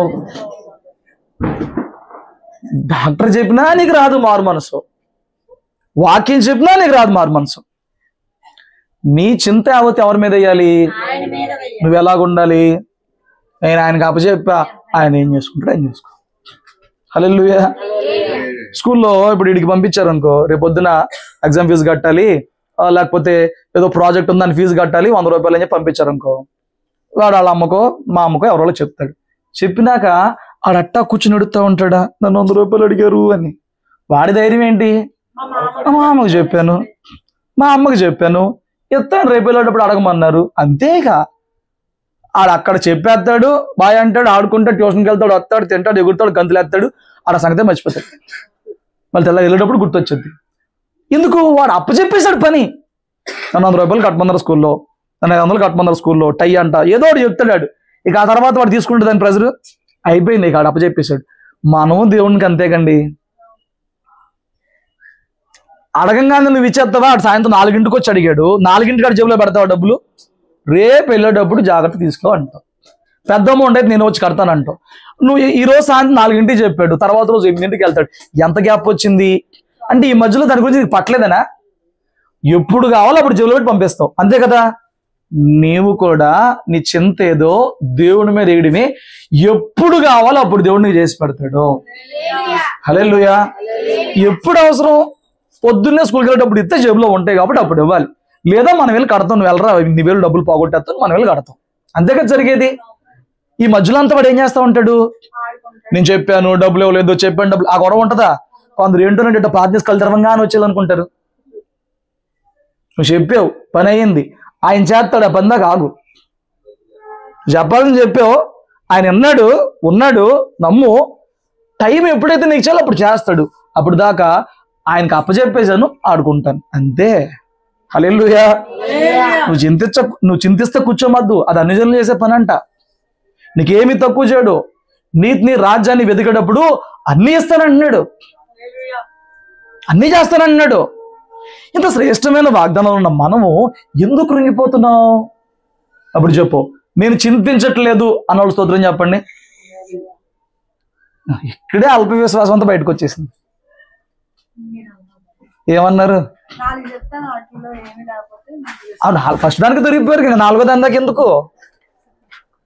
ఫస్ట్ దానికి దొరికిపోయావు కదా నువ్వు. విశ్వాసమో అల్ప విశ్వాసమో? అల్ప విశ్వాస స్తోత్రం చెప్పండి. అమ్మా బాగా శ్రద్ధగా వింటున్నారే. చూడండి, మొదటిది నీకు అల్ప విశ్వాసం ఉందనంటే దానికి మొదటి గుర్తు నువ్వు చింతిస్తా కూర్చుంటావు అనవసరంగా. ఏమండి, నిర్విచారంగా ఉండటం తప్పే, ప్రార్థన చేయాలి. ప్రార్థించడానికి చింతించడం తప్పే, విశ్వాసం ఉంచాలి. ప్రార్థించడానికి ఏం చేయాలండి? చింతించకూడదు, ఇక విశ్వాసం ఉంచాలి. సో నువ్వు ఎక్కడ దేని గురించి చింతిస్తున్నావు చూడు, ఆ చింత ఏదో నిన్ను గురించి చింతించి తండ్రికి అప్పచెప్పేసి ఈ రోజు నుంచి అన్నా, ఏమండి ఈ రాత్రి నుంచి అన్నా, కనీసం 12వ మాసాలు అన్నా సంతోషంగా ఉండు. 11 మాసాలు ఏడిచావు, ఈ రాత్రి అన్న ఆయనకి అప్పచెప్పి రేపన్నా సంతోషంగా ఉండు. హల్లెలూయా. తర్వాత విషయం 8వ అధ్యాయం 23వ వచనం. గొడవ చెక్ 8వ అధ్యాయం 3 మత్తయి 8:23. ఆయన దోణి ఎక్కినప్పుడు ఆయన శిష్యులు ఆయన వెంట వెళ్ళిరి. అంతటా సముద్రం మీద తుఫాను లేచినందున ఆ దోణి అలల చేత కప్పబడెను. అప్పుడు ఆయన నిద్రించుచుండగా వారు ఆయన యొద్దకు వచ్చి, ప్రభువా నశించిపోవచ్చున్నాము, మమ్మల్ని రక్షించమని చెప్పి ఆయనను లేపిరి. అందుకు ఆయన, అల్ప విశ్వాసులారా ఎందుకు భయపడుచున్నారని. అల్ప విశ్వాసులో ఉండే రెండో లక్షణం ఏంటి తెలుసా? భయం. ఆ మాట విన్నానండి, ఇన్నకాడి నుంచి నా గుండె అయిపోయిందండి, ఆ నరాలు పని చేయట్లేదండి, రక్తం తిరగట్లేదండి.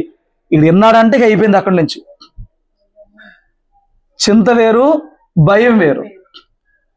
పర్టికులర్ సందర్భం విషయంలో పర్టికులర్ ఇప్పుడు హాస్పిటల్కి వెళ్ళాడు, ర్యాండమ్గా ఏదో చెక్ చేయించుకుంటానికి, ఎవరో ఏదో ర్యాండమ్గా వెళ్ళారు, ఆడు చూశాడు, చూసి నీకు ఏదో ఉందన్నాడు. ఉంటే ఇప్పుడు ఏం జరిగిద్ది? ఎందుకు ఇంకోసారి టెస్ట్ చేయించుకోవచ్చుగా, రెండోసారి వెళ్ళొచ్చుగా, ఇంకో చోట చెక్ చేయించుకోవచ్చుగా.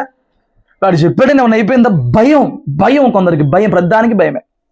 ఏదో మాట విన్నాను, అలా చేస్తామన్నారు, వాళ్ళు ఇట్ట చేస్తామన్నారు. ప్రభు చిత్తం లేనిదే తల్లో ఒక వెంట్రుకు కూడా రాలని వాక్యం చెప్తుంది. హల్లెలూయా. యోబు చుట్టూ కంచుంటే అది తీసేదాకా సాతానుగాడు ఏడిచి మొత్తుకున్నాడు. అది తీస్తే తప్ప వాడేం చేయలేకపోయాడు సాతానుగాడు. కొంతమంది తెల్లారిన కాడి నుంచి సైతానుగాడు గోల అంటారు, అని పిలుస్తారు కొంతమంది. సైతానుగాడే నీ జోలికి ఊరికే రాడు, కంచేసుకునే వాళ్ళ జోలికి ఏం చేయలేడు. యోబు మీద వాడికి ఎక్కలేని ఖర్చు ఉంది. స్టిల్ నువ్వు కంచేసావుగా దేవుడి దగ్గర ఏడిచి ఆడి ప్రార్థన దేవుడు అన్నాడు. సర్లేరా బాబు ఏదో చేయని చూద్దాం ఏం చేయగలవు. అన్నీ ఒకసారి పోయినప్పుడు యోబు ఏమన్నా భయపడ్డా? ఏమైనా చింతించాడా? దేవుడు ఇచ్చాడు, దేవుడు తీసుకున్నాడు, దేవుడి స్తోత్రం. అయిపోయింది. ఇలా నీ జీవితంలోకి ఏదైనా రాని, దేవుని ప్రమేయం లేకుండా మన జీవితంలోనికి ఏది కూడా రాదు. నీ పాదాలకు రాయి తగిలినా దేవుడు అనుమతిస్తేనే తగిలింది. నీ పాదాలకు రాయి తగలకుండా దేవదూతల్ని పెట్టాడంట. దాటి నీ పాదాలకు రాయి తగిలిందంటే దేవుడు అనుమతించితేనే తగిలింది. ఏంటి ప్రభు నా పాదాలు రాయి అడుగు, చెప్తాడు ఎందుకు తగిలింది. హల్లెలూయా. ఆ రాయి తగిలినప్పుడు నువ్వు ఏదైనా చూడాలనో, ఏదైనా సోత్తనవనో, ఏదో కారణం అక్కడ ఉంటది. రోడ్డు బాగాలని గుర్తు చేస్తానుకో, ఏదో ఒకటి చెప్తే అక్కడ ఉంటది రీజను. స్తోత్రం చెప్పు. ఎందుకు భయపడుతున్నావు? చూడండి, భయము పొందుకున్న వాళ్ళలో విశ్వాసం ఉండదు, విశ్వాసం ఉన్న వాళ్ళలో భయము ఎప్పటికీ ఉండదు. విశ్వసించే వాళ్ళలో కలవరం ఉండదు, భయము కూడా ఉండదు. హల్లెలూయా. మీకు ఒక సంఘటన చూపిస్తాను చూడండి. ఈ అమ్మాయి తన ఆలోచన ఏంటో చెప్పేసింది, ధైర్యంగా ఉంది. కొందరు తమ అభిప్రాయాన్ని దేవుని దగ్గర దాచిపెట్టేస్తూ ఉంటారు. చూడండి, ఆ సంఘటన చూపిస్తా. 1వ రాజుల గ్రంథం 17వ అధ్యాయము 11వ వచనం. త్వరగా ఇంకో 2 విషయాలు చెప్పాలి. నీళ్లు తేబోచుండగా అతడు ఆమెను మరలా పిలిచి, నాకు ఒక రొట్టె ముక్కను నీ చేతిలో తీసుకుని రమ్మని చెప్పాను. అందుకు ఆమె, నీ దేవుడైన యెహోవా జీవముతోడు రొట్టెలో పెట్టెడు పిండియు బుద్ధిలో కొంచెం నూనెయు నా యుద్ధనున్నవే గాని అప్పముకొకటైనను లేదు. మేము చావక ముందు నేను ఇంటికి పోయి వాటిని నాకును నా బిడ్డకును సిద్ధము చేసుకోవాలని కొన్ని పొలాలు ఎరుకోవడానికి వచ్చి. ఇప్పుడు ఏం జరిగింది? ఏలియా దేవుని కోసం నిలబడ్డాడు. ఏలియాని దేవుడు కాకోలంతో పోషించాడు. వాగులో నీళ్లు అయిపోయినాయి. ఆ రోజు అక్కడి నుంచి విధవరాళ్ళ దగ్గరకు పంపించాడు. ధనవంతుల ఇంటికి పంపించచ్చుగా. ధనవంతులకి ఏంటంటే ఉన్నాటి శుభ్రంగా తింటారు. విధవరాళ్ళ దగ్గర ఏలియా వెళ్తే ఏలియా ప్రార్థనకి విధవరాలను బతికించాలని దేవుడు విధవరాళ్ళ దగ్గర పంపించాడు. హల్లెలూయా. ఎవ్వరు దొరకలేదా? విధవరాల మీద పడితే అంటున్నావా? కాదు కాదు, ఆమెను పోషిస్తానికి సేవకుడు ఆడికి వెళ్ళాడు. అమ్మ ముందు అమ్మ కాసిన మంచులు పట్టరా అన్నాడు. సరే నాయన వెళ్తంటే ఈసారి అన్నాడు, నాకు ఒక రొట్టె కూడా పట్టరా అన్నాడు. ఆవిడ చెప్పేసింది ఓపెన్గా పరిస్థితి ఉంటాయా, ఉందే కొంచెం పిండి, ఇక ఇవాళతో చచ్చిపోతాం మేము, నేను నా కుమారుడికి ఆ రొట్టె పెట్టి చచ్చిపోదాం అని చెప్పని నేను వచ్చాను పనులు ఎదుర్కొంటానంటే ఉన్న సిచ్యువేషన్ చెప్పింది. ఇప్పుడు కనీసం అది కూడా నా కొడుకు పట్టుకుని లేకుండా అడుగుతున్నావు కదా, ముందు చెప్పేసింది మ్యాటర్. అప్పుడు ఏలియా అన్నాడు, నువ్వు భయపడొద్దు, ఉన్నది కాస్త నాకు పెట్టేస్తే నీ కొడుక్కి ఆఖరి ముద్దు కూడా ఆఖరి రొట్టె కూడా పెట్టలేను, ఈ రోజే వాడిని పోస్తో చంపేస్తుందని భయము నువ్వు పడొద్దు. నేను చెప్పింది నువ్వు చేస్తే కరువు తీరే వరకు కూడా నీవు నీ కుమారుడు సమృద్ధిగా తింటారు. నీ తొట్టులో ఉన్న పిండి నూనె తక్కువ కావు అని చెప్పాడు. ఇప్పుడు ఆవిడ పరిస్థితి అంటే చెప్పింది. సేవకుడు భయమే వద్దని తాగేశాడు. నేను అన్నాను, నీ పరిస్థితి దేవుడు చెప్పు, దేవుడు చెప్తాడు. అది మానేసి భయపడితే కూర్చుంటే ఏమొచ్చింది? ప్రభా పైన మేనేజర్ ఎట్లా అన్నాడు, పైన ఆఫీస్లో హెచ్ఆర్ ఎట్లా అన్నాడు, లేకపోతే గుమ్మస్తా ఎట్లా అన్నాడు, ఓనర్ ఎట్లా అన్నాడు, లేకపోతే రెంట్కి ఇచ్చిన ఓనర్ ఎట్లాగా అన్నాడు, మరి ఇప్పటికిప్పుడు అంటే ఏం చేయాలి? ఎవరికి చెప్పాలి గొడవంతా?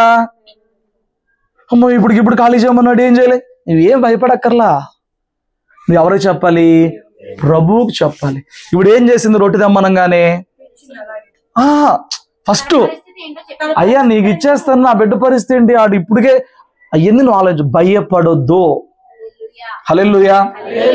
వీళ్ళు యేసుతో పాటు నావలోనే ఉన్నారు. యేసు ఇన్ని అద్భుతాలు చేయడం వాళ్ళు చూశారు. ఆయన విశ్రాంతితో పడుకున్నాడు. ఇప్పుడు దాని మీద ఏమైందంటే అలలు కొట్టిపడుతున్నాయి. ఆయన నావలో ఉండగా వాళ్ళు ఎందుకు మునిగిపోతారండి? మునిగిపోయే అవకాశం ఉందా? ఆయన నీ యందు ఉండగా, ఆయన నీ గృహంలో ఉండగా, ఆయన నిన్ను ప్రేమిస్తుండగా నువ్వు ఎందుకు మునిగిపోతావు? నీ జీవితంలో మునిగిపోవు కదా. ఆయన లేచి అన్నాడు, భలే పిలిచారు నన్ను అనలా, బాగా ప్రార్థన చేశారు అనలా, అల్ప విశ్వాసులారా ఎందుకు భయపడుతున్నావు? కొందరికి భయం, వినే వాటిని బట్టి, చూసే వాటిని బట్టి, ఏంటో వాళ్ళు పెరిగిన వాతావరణం బట్టి ప్రధానికి భయం. దేవుడు అనుమతి లేదని నీ జీవితంలోనికి ఏది రాదు, గుర్తుపెట్టుకో. వచ్చింది నేను కలవరపరుస్తుంటే ప్రభువుకు ప్రార్థన చేయి, ప్రభువే నిన్ను ధైర్యపరుస్తాడు. కానీ భయపడుతున్నావా? నేను విశ్వాసం లేనట్టే, అల్ప విశ్వాసమే. విశ్వాసం ఉంది చాలదు. ఇప్పుడు నువ్వు ఈ పరిస్థితిని దాటి వెళ్ళడానికి ఆ విశ్వాసం చాలదు. అది అల్ప విశ్వాసం. ఉంది, చాలదు. చింతిస్తున్నావా? అల్ప విశ్వాసమే. భయపడుతున్నావా? చాలట్లా.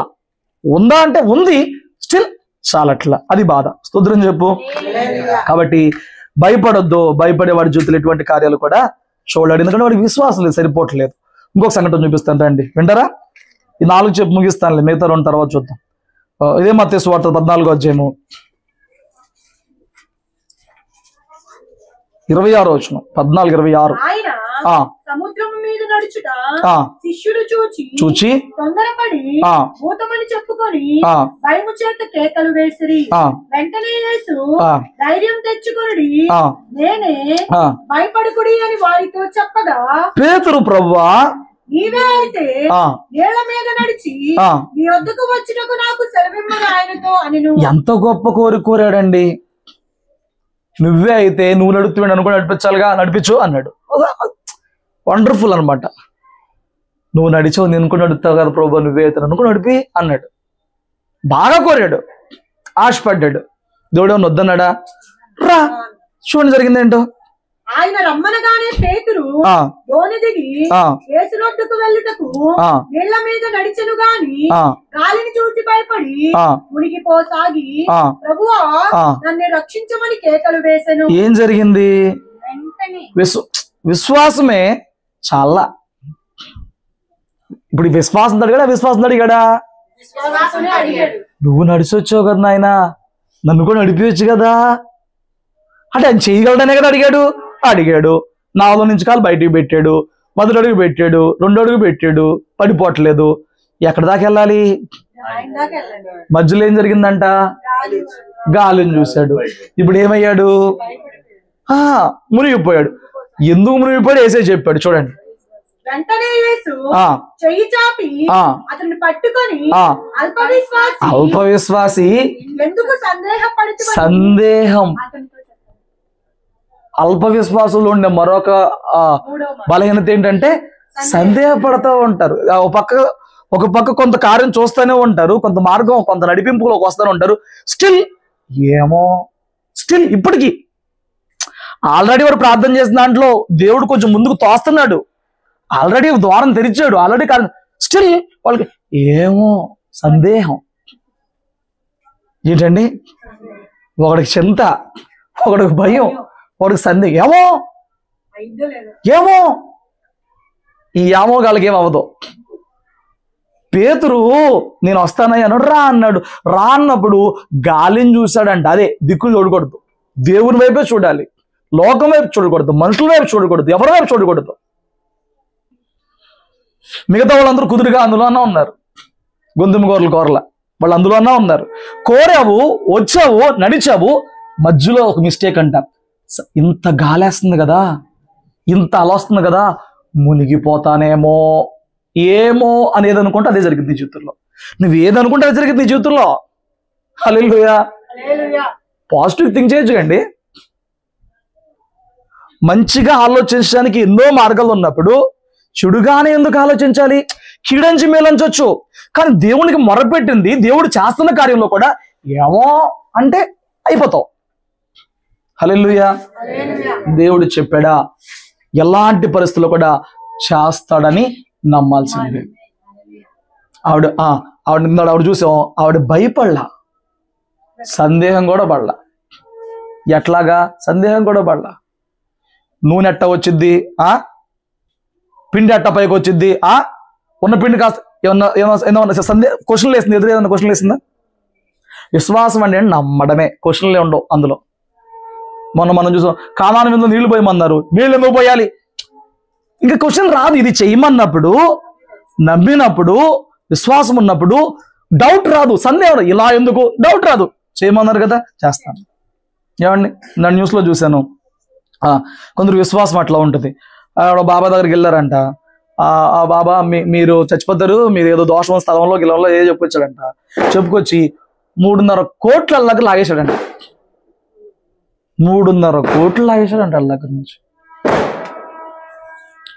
ఇప్పుడు ఆ కేసు ఎవరి దగ్గరికి వెళ్ళింది, ఆ పోలీసు వాళ్ళు అందరూ అక్కడ ఉన్నారు, చెబుతున్నారు, పక్కన అవుతున్నారు ఇలా అమాయకత్వాన్ని చూసి.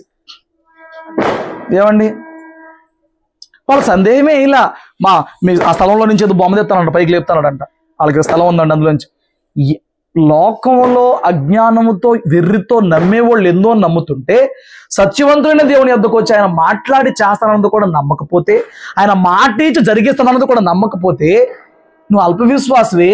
నీ జీవితంలో మునిగిపోవడం తప్ప ఇంకేమీ కూడా కనపడదు కదా. హల్లెలూయా. ఎన్నో పిచ్చి పిచ్చి నమ్ముతారండి లోకంలో, అజ్ఞానమే ఎన్నో నమ్ముతారు లోకంలో, నష్టపోతున్నారు లోకంలో. రక్షించే దేవుని యొద్దకు వచ్చి విశ్వాసం ఉంచినప్పుడు సందేహం ఎందుకు వస్తుంది నీకు? ఆయన ఏం చేయమన్నాడు? ఏమండి, నిన్నేమన్నా ఇలాగ అన్నాడా? నీ పేరు తీసి పక్కన పెట్టి నిన్ను అతికిస్తా అన్నాడా? అలాంటి ఏం చెప్పట్లేదు కదా. నమ్ము, విశ్వాసం ఉంచు, చేస్తాను. ఈ మాటలు కూడా నువ్వు నమ్మకుండా ఎలా జరిగిద్ది నీకు అనవసరం. నువ్వు నమ్ము అంతే, నమ్మిక మాత్రం ఉంచు అంతే. నీ పెట్టుబడి ఏంటి? రూపాయి కూడా కాదు, నమ్మకం, విశ్వాసం. దేవుడు దాన్నే చూస్తాడు. హల్లెలూయా. అనుకూలంగా ఉన్నా ప్రతికూలంగా ఉన్నా నీ పెట్టుబడి ఏంటి? నమ్మడమే, విశ్వాసం ఉంచడమే. మళ్ళీ విశ్వాసం ఉంచి చింతించకూడదు, విశ్వాసం ఉంచి సందేహించకూడదు, విశ్వాసం ఉంచి భయపడకూడదు. హల్లెలూయా. చాలా మంది క్రైస్తవ్యంలోనే ఉండి వారి జీవితాల్లో ఎందుకు కొదువైన కార్యాలతో మిగిలిపోతున్నారు, ఎందుకు తృప్తి లేని వారుగా ఉండిపోతున్నారు అంటే, నీ పెట్టుబడిలో లోపం అదే విశ్వాస లోపం. విశ్వాసం లేకుండా లేదు. విశ్వాసం ఉంది కాబట్టి మందిరానికి వస్తున్నావు, విశ్వాసం ఉంది కాబట్టి ఇంట్లో గొడవలు పెట్టించుకున్నావు, విశ్వాసం ఉంది కాబట్టి దేవుడిని కాదు. విశ్వాసం ఉంది, స్టిల్ ఆ విశ్వాసంలో సందేహం ఉంది, ఆ విశ్వాసంలో భయం ఉంది, ఆ విశ్వాసంలో చింత ఉంది. అందుకే అది చాలక, నీకున్న ఆ పెట్టుబడి చాలక నువ్వు ఏమీ లేకుండా అలా మిగిలిపోతున్నావు. ఆయన ఎందుకు విశ్వాసం ఉంచిన వాడు కలవరపడ్డో, భయపడ్డో, సందేహపడ్డో, చింతపడ్డో, చంటిబిడ్డ తండ్రి కాబట్టి ప్రశాంతంగా ఎట్లా పడుకుంటాడో అట్లా ప్రభు మీద భారం వేసి కనిపెట్టుకుంటూ వెళ్తారనమాట. కనిపెడతారు, ఎప్పుడు చేస్తాడా, ఎప్పుడు జరిగిద్దా, అప్పచెప్పేసారు ఆయన చేస్తాడు, కనిపెట్టుకుంటూ వెళ్తారు. హల్లెలూయా. పేతురండి ఏం జరిగింది? సందేహపడ్డాడంట. నీ జీవితంలో ఏమన్నా సందేహం ఉందా? ఏమన్నా సందేహం ఉందా? అదే మొన్న కూడా మనం నేర్చుకున్నాం. గర్భము మూయబడినప్పుడు సందేహించలేదంట శారమ్మ అవిశ్వాసం వల్ల. ఆ మాట చదివారు, మీకు గుర్తుందా? ఎక్కడది? ఒకసారి చూడండి, హెబ్రీ పత్రిక మనం చదివారు అమ్మా, 11వ అధ్యాయంలోనా? ఒక్క నిమిషం. రోమా పత్రికలో 20వ వచనం, 4వ అధ్యాయం 20వ వచనం. రోమీయులు రాసిన పత్రిక 19 కూడా చదువు జాషువా. మరియు అతడు బలహీనుడు కాక 100 వయసులో అప్పటికి తన శరీరము మృతుల్యమైనట్టును ఆలోచించను గాని అవిశ్వాసము వలన సందేహించలా. స్టిల్ నమ్మాడు. నువ్వు నమ్మగలవా? స్టిల్ నమ్మాడు. తన భార్యకి స్త్రీధరం నిలిచిపోయినా, తను పన్ను ముసలోడు అయిపోయినా దేవుడు మాట్లాడినప్పుడు స్టిల్ నమ్మాడు. సందేహం పడలేదంట. 25 ఏళ్ళ నుంచి అదే చెప్తున్నావు, జరగట్లేదు అయ్యా, నా భార్య స్త్రీధరం. ఏమన్నా కంప్లైంట్లు పెట్టాడా? ఏమన్నా సందేహాలు పెట్టాడా? ఏమన్నా అడిగాడా? దేవుడు చెబితే నమ్మాడు. అందుకే అబ్రహాం గొప్పడండి. అవిశ్వాసం వలన దేవుని వాగ్దానం విషయంలో సందేహించలేదు. దేవుడు నీకు చెప్పేది నీ ఊహకు అందని కార్యములు నీ పట్ల ఉన్నాయనే చెప్తాడు. నీవు నమ్మలేవు. నా జీవితంలో ఉన్న నా వల్ల జరిగిద్దా, నా బతుకులో జరిగిద్దా, మా ఇంట్లో జరిగిద్దా అన్నట్లుగానే ఉంటాయి. స్టిల్ సందేహం రాకూడదు. హల్లెలూయా. వాగ్దానం చేసిన వాడు నమ్మదగిన వాడు. నిన్ను చూసి నమ్మొద్దు, ఆయన్ను చూసి నమ్ము.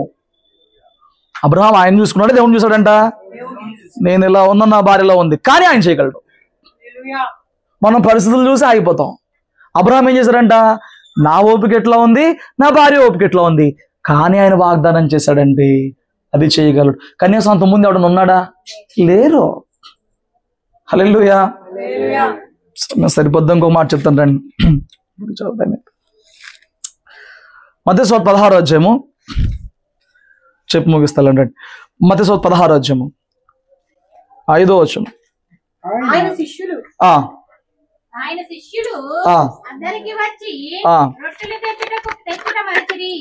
అప్పుడు యేసు చూచుకొనుడి, పరిసయ్యులు సద్దూకయ్యులు అను వారి పులిసిన పిండిని గూర్చి జాగ్రత్తపడుడని వారితో చెప్పెను. కాగా వారు మనము రొట్టెలు తేనందున కదా ఈ మాట చెప్పెనని తమలో తాము ఆలోచించుకొనుచుండిరి. యేసు అది అల్ప విశ్వాసులారా, మన యొద్ద రొట్టెలు లేవని మీరెందుకు ఆలోచించుకొనుచున్నారు? ఆలోచనలో ఏమండి? అల్ప విశ్వాసం ఏంటి? ఆలోచనలో. మనం అలా చేస్తుంటే బాగుండేదేమో, మనం ఇలా గడిచిపోయింది దాన్ని తేగలమా, తిప్పి వెనక్కి తీసి తేగలం. ఇప్పుడు వాళ్ళంట నావలో వచ్చేసారు, వాళ్ళు ఏమి రొట్టెలు కానీ ఏమీ తేలేదు. ఏసే వాళ్ళకేదో బోధ చేయబోయాడు. ఆయన పులిసిన పిండి అంటే బోధ గురించి చెప్తున్నాడు. పరిసయ్యుల సద్దూకయ్యుల పులిసిన పిండి అంటే వాళ్ళు చెడు బోధ గురించి చెప్తున్నాడు. వీళ్ళు జాగ్రత్తగా చూసుకోండి అనేటప్పటికీ వీళ్ళు ఎలాంటి మైండ్కి వచ్చారు? అదిగో ఈ మాటలు ఎందుకు చెప్పాడంటే, మనం రొట్టెలు తేలేదని చెప్పి మర్చిపోయాం కదా, మనం మర్చిపోయిందని ప్రభు చెప్తున్నాడు అంటున్నారు. ఆయన అంటున్నాడు, అల్ప విశ్వాసులారా, మీ దగ్గర రొట్టెలు లేకపోవచ్చు, దాని గురించి ఎందుకు ఆలోచన చేస్తున్నారు? నీ దగ్గర లేనిదేదో అది ప్రభు ఇవ్వగలడం నమ్మాలిగా. కింద చెప్తాడు, 5 రొట్టెలు 5,000 మందికి పంచి పెట్టినప్పుడు ఎన్ని గంపలకు ఎత్తిరో అది అయినను 7 గంపలు 4,000 మందికి పంచి 7 రొట్టెలు 4,000 మందికి పంచినప్పుడు ఎన్ని గంపలు ఎత్తిరో అది అయినను మీకు జ్ఞాపకం లేదా? నీ జ్ఞాపకం ఉన్నాయా? ఇప్పుడు వాళ్ళు 12 మందేనండి అక్కడ ఉంది. యేసు ఏదో బోధ చెప్పాడు, వాళ్ళకి ఆ బోధ అర్థం కాల. అంటే ఆయన ఏం చెప్పాడు అది అర్థం కాల. అది అర్థం కాక వీళ్ళేమనుకుంటున్నారు, మనం రొట్టెలు తేలేదు కాబట్టే కానంటే, ఇప్పుడు 5,000 మందికి పెట్టినప్పుడు 4,000 మంది పెట్టినప్పుడు మీరు 12 మందికి రొట్టెలు పెట్టలేనా? అవి జ్ఞాపకము లేవా? ఏమి జ్ఞాపకం ఉంటే ఇంకా ఆలోచన చేయవు? నీ కళ్ళ ముందు నీ బ్రతుకులో గతంలో చేసిన కార్యాలు నీకు జ్ఞాపకం ఉంటే ఈ రోజున వ్యర్థమైన ఆలోచనలకు నీవు రావు. హల్లెలూయా. వ్యర్థమైన ఆలోచనలో కొందరి దేవుని కార్యం చూడకుండా చేస్తాయి, దేవుళ్ళు ఎదగకుండా చేస్తాయి. అల్ప విశ్వాసి. రొట్టెల గురించి చెప్పాల్సిన పది నాకేంటి? 5,000 మందికి పెట్టాను, 4,000 మంది పెట్టాను, గంపలు మీరే ఎత్తారు కదా, మీ 12 మంది ఆకలి నేను తీర్చలేనా? వాళ్ళు అనుకుంటున్నారు మనము ప్రయాస పడలేదు కాబట్టి వాళ్ళు తిడుతున్నాడు. ఎందుకు తిడతాడు? తిట్టడు. బట్ వాళ్ళ ఆలోచన అలా మిగిలిపోయింది. కొన్నిసార్లు మన జీవితంలో చాలా అతి తక్కువైన ఆలోచన స్థితి కలిగి ఉంటాం అనమాట. అల్పమైన ఆలోచన స్థితిని మనం కలిగి ఉంటాం మన జీవితంలో. హల్లెలూయా. చూడండి, మీ జ్ఞాపకం లేదా జ్ఞాపకం ఉండాలి. ఏ జ్ఞాపకం ఉండాలి? ఆయన నీ జీవితంలో, నీ కుటుంబములో, సంఘములో చేసిన కార్యములు, ఉపకారములు నీ జ్ఞాపకం ఉండి, మునుపు ఇన్ని చేసిన దేవుడు ఈరోజు ఇది చేయడా అని చెప్పి నిన్ను నువ్వు మోటివేట్ చేసుకోవాలి, నిన్ను నువ్వు బలపరుచుకోవాలి తప్ప వ్యర్థమైన ఆలోచనలు పెట్టుకోకూడదు. హల్లెలూయా. ఏమండి, దావీదు గొప్పడు ఎలాగాడు చెప్పనా? దావీదు జీవితంలో జరిగిన ఏ కార్యాన్ని మర్చిపోడు, వాటిని బట్టి ప్రేరణ పొందేవాడిగా ఉంటాడు. గతాన్ని ఇప్పుడు మర్చిపోడు, వాటిలో నుంచి ప్రేరణ పొందుతూ ఉంటాడు. అన్నయ్యల దగ్గరికి ఆ జున్నుగడ్డలో పేలాల ఎన్ని పట్టుకుని వెళ్ళాడు కదా, రొట్లు పట్టుకుని. గొల్యాతో వచ్చి వీరంగం ఆడుతున్నాడు కదా అక్కడ, దమ్ముంటారండ్రా అని చెప్పని. అప్పుడు నేను వెళ్ళి యుద్ధం చేస్తానని చెప్పినప్పుడు సౌలు వచ్చేవారు, నువ్వు పిల్లోడివి కదా ఎలాగెళ్తావు? ఇది సందేహం, ఇది అల్ప విశ్వాసం అన్నప్పుడు దావీదు చెప్పి నూరు పోసిన విశ్వాసం ఏంటి? నేను చిన్నోడినైనా, నేను బాలుడినైనా, నేను నా తండ్రి గొర్రెలు కాస్తున్నప్పుడు ఎలుగుబంటి సింహం వచ్చి గొర్రెను ఎత్తుకుని పోబోతే నా మూలంగా సింహాన్ని, ఎలుగుబంటిని దేవుడు చంపించాడు.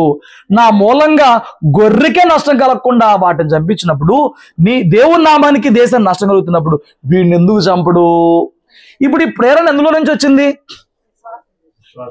గతాన్ని జ్ఞాపకం చేసుకోవడం వల్ల ప్రేరణ వచ్చింది. ఇప్పుడు రాజుకి ఏం నేర్పిస్తున్నాడు? నేను ఈ చేసినో నీ చేయించలేడు దేవుడు నాతో, నా జీవితంలో ఈ చేసిన దేవుడు చేయలేడా?